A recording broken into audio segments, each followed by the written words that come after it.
is so good to be with you and have this 9 minutes together. And I mainly just want you to remember 7 words in this time that we have together. 7 words that are simple, powerful, life-changing. And I'm convinced if we get our arms around them and our head around them and our heart around them in an increasing way, it will continually revolutionize how we live out what we're created for. These 7 words come from Colossians 1:27, Christ in you, the hope of glory. Christ in you, the hope of glory. We are created, you and me, to experience Christ in us, our hope in everyday living. And as we do that, we're called to express and show and tell of this hope that we have to the world around us. Paul talks about this in Colossians 1. Let's read 26 and 27. The mystery hidden for ages and generations, God's unfolding plan for the world. And we know it now. It's not hidden anymore because it's been revealed to his saints. To them, God chose to make known how great among the Gentiles are the riches of the glory of this mystery which is Christ in you, the hope of glory. In these few minutes, I just want to remind us and embrace God's call to remember of the life-altering, radical reality for those of us who are in Christ. God himself and the person of Jesus comes and is with us every day with his presence, living inside of us. It is a radical thing that changes everything, the way we experience being shaped for what we're created for and how we express who we are created to be to the world around us as we join God in what he's inviting us into. There is no other source. There is no other hope. We are to experience Christ in us, and we are to pass it on and show and tell of the hope we have to the world around us, because it is a worthy hope, and he is worthy of everyone's trust. And he's inviting you. He's inviting your story. He's inviting your unique narrative at this time and in this place. God chose you for this cultural moment. He chose you in this unique, crazy season. From the beginning of time, he knew that you would be alive at this moment. He knew that you'd be around the people that you're around. He knew that you'd be in the exact place that you are. You don't have to wait until you get to the next place or to the next job or around the next group of people. God has created you for what you are currently in right now as he shapes you for what is ahead soon.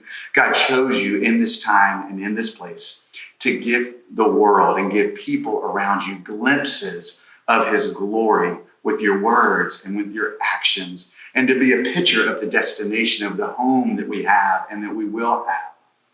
Acts 17:26 says this well, and God made from one man every nation of mankind to live on all the face of the earth. And here's the thing, having determined allotted periods of times, the times that you're living in right now, he has determined them.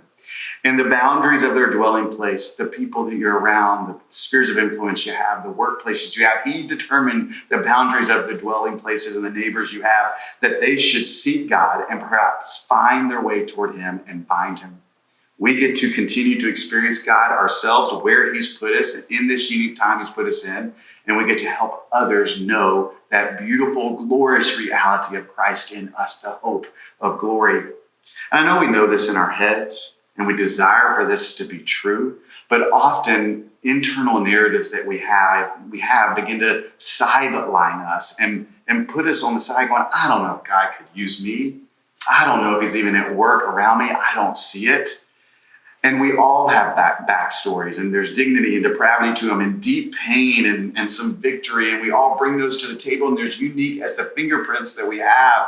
But it's amazing to me as I journey with people how our internal narratives that we carry with us end up hijacking what we are created for.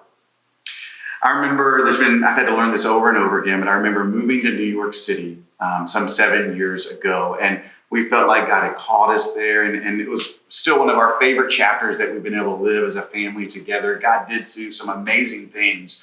But on day 2 of living and moving to New York City, I remember being across the table from a 20-something that we ended up becoming great friends, but man, so many things were triggering inside my heart when I sat across the table from a guy that became a friend named Trey.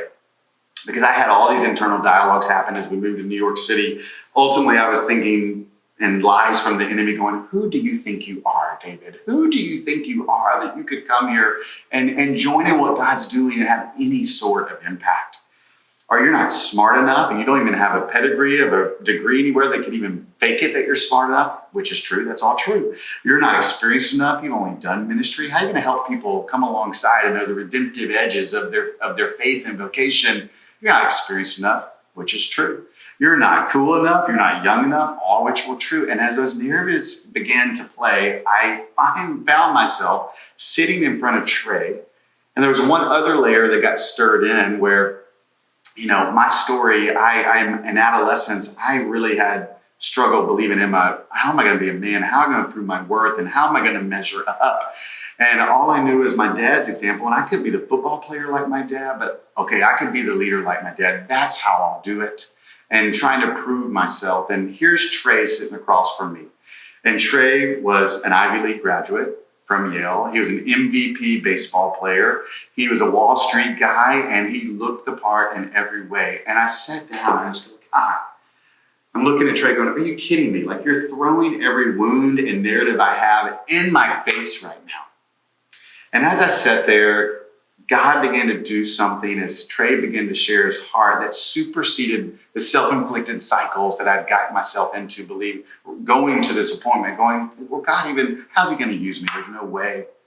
And as I dropped my internal narratives and got in tune to what God was doing and became fully present and really listening to what was happening in Trey's life, I realized yet again, God is often at work in some crazy ways around us. And Trey was there sharing his heart, and he was just primed and ready. God had been doing so much. He was at a broken place, wanting help, and just pouring his heart out to me.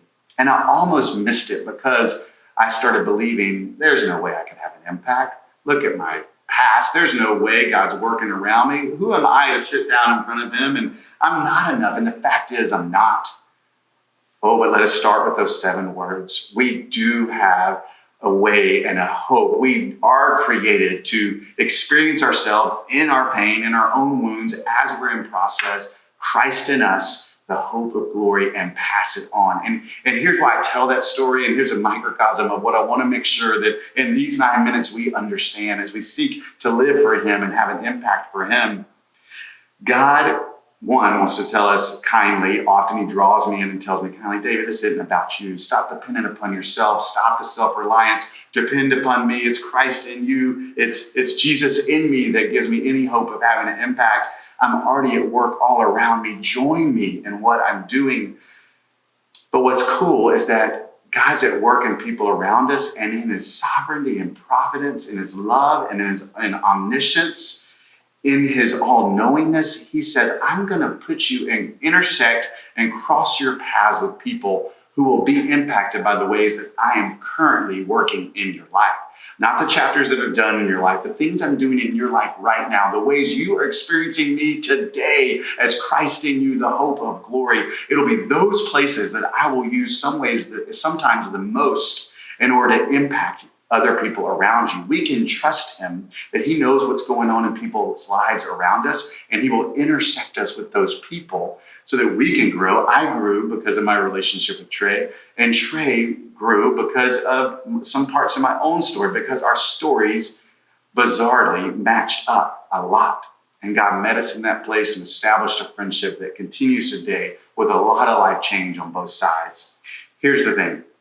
We experience Christ in us as the hope of glory, and we're called to express it out. As we receive what he has for us, we are called to reproduce and release it out to others. As we are embedded, things are embedded in us and truths embedded in us. It's meant to be extended out to others. We are meant to be a conduit of Christ in us, the hope of glory, a conduit by experiencing it ourselves and then passing it on as we look to see how God's using us and working around us. I'll close with this. 7 words. Christ in us, the hope of glory. Make sure you're in tune to the narratives that the enemy's lying in your head about. He's at work around you and he wants to use you. And go ahead and lean into the vulnerable places of how you're experiencing Christ in you, the hope of glory, and experiencing the gospel in fresh ways, and go pass that on, because that's the living and active word of God alive in you, meant to be passed on. Transformed people transform people. Pray that God would open your eyes, give you spiritual eyes to see, spiritual ears to hear what he's doing around you, and enjoy getting the delight of what you're created for.